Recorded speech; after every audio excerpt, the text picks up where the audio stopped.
Imagine a world where super smart people have incredible ideas that could change everything. Let me tell you about some amazing inventors who tried to do just that. And wow, do their stories get wild. So, check this out. There's this American scientist named Dr. Eugene Malov. He wasn't just any scientist. He was an MIT graduate, which means he went to one of the smartest schools in the world. Eugene was like a superhero for clean energy. He believed in something called cold fusion, which sounds super complicated, but basically, it was a way to make energy just like the sun does, but right here on Earth at room temperature.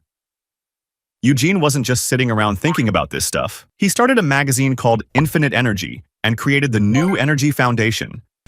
His big dream was to help fight climate change and give the world a totally new way of making energy that didn't hurt the planet. But here's where things get super scary. On May 14, 2004, Eugene was brutally beaten to death right outside his childhood home in Norwich, Connecticut. He was just getting a property ready to rent out. Totally normal stuff, right? The police said it happened because of a dispute with some tenants he had recently kicked out. But some people think, and this sounds like a movie plot, that maybe someone wanted to stop him from telling the world about his amazing energy idea. Then there's Stanley Meyer, another American inventor with a mind-blowing idea. Are you ready for this? He thought cars could run on water. Not gas, not electricity, just plain water. He imagined a future where water could power everything from cars to entire houses. If his invention worked, it could have completely changed how the entire world uses energy.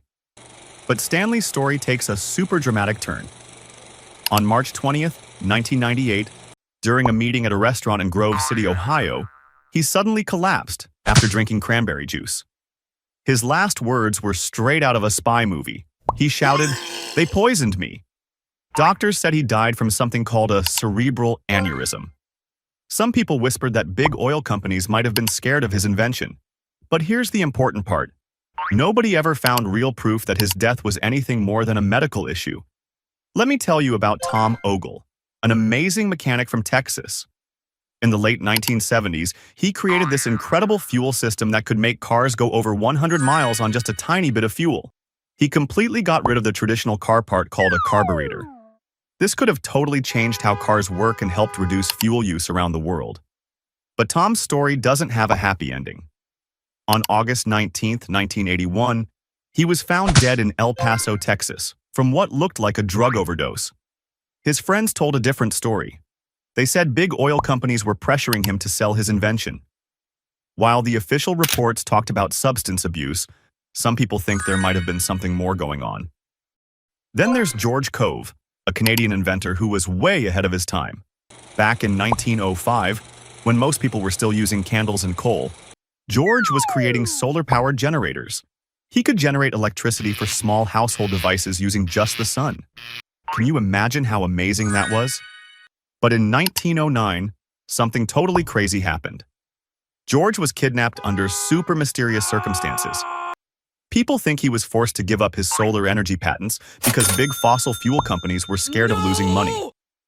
After being released, his company fell apart, and his incredible invention was basically forgotten.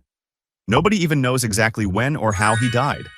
And just when you thought these stories couldn't get more wild, meet John Canzius, an American inventor and former TV executive. Get this. He accidentally discovered he could set salt water on fire using radio waves. It was like a real-life magic trick that could potentially solve huge energy and water problems.